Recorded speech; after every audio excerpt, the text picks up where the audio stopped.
When I meet professors, they first ask me why I'm at this conference. I say, oh, I do pancreatic cancer research. And their eyes get a bit wider, and then they ask me, do you do anything with nanotubes? And I was like, yeah, I actually do stuff with nanotubes and proteins. But I was commonly referred to as the cancer paper boy.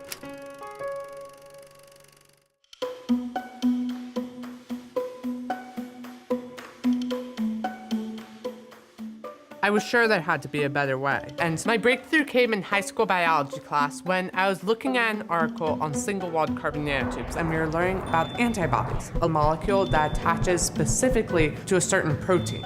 When Jack told the family what he wanted to do, we all mocked him and we discouraged him strongly. We said, that's nothing that a kid in high school can do. Young people aren't necessarily credited with being able to produce these great ideas. Then it hit me. I could have this antibody in the network of carbon nanotubes such that this network reacted only to this one protein, mesothelin, and changed its electrical properties based on the amount of that protein present. I was pretty sure I had found a new way to attack pancreatic cancer. I said, fine, if you want to do this experiment, then you find yourself a lab. So I emailed 200 professors, anyone who had anything to do with pancreatic cancer.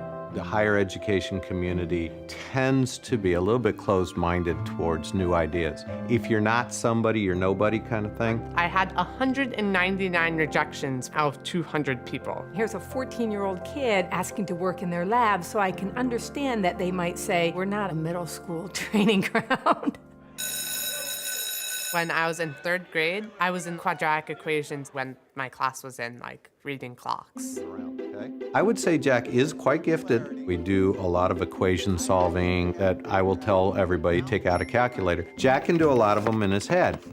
So he probably assumed that this was a great idea and everybody would be able to see it was a great idea. It seemed like the entire world was just telling me no. However, out of all those rejections, I had one lukewarm maybe. And after 3 months, I finally nailed down an interview with him, and I got the lab space I needed.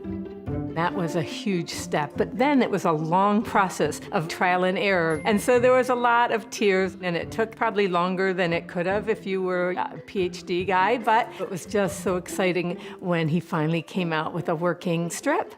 I ended up with a small test strip that's the size of a diabetes test strip. That's 168 times faster, over 26,000 times less expensive, and over 400 times more sensitive than the current gold standard. And the key here is that the patient has close to 100% chance of survival if they're diagnosed that.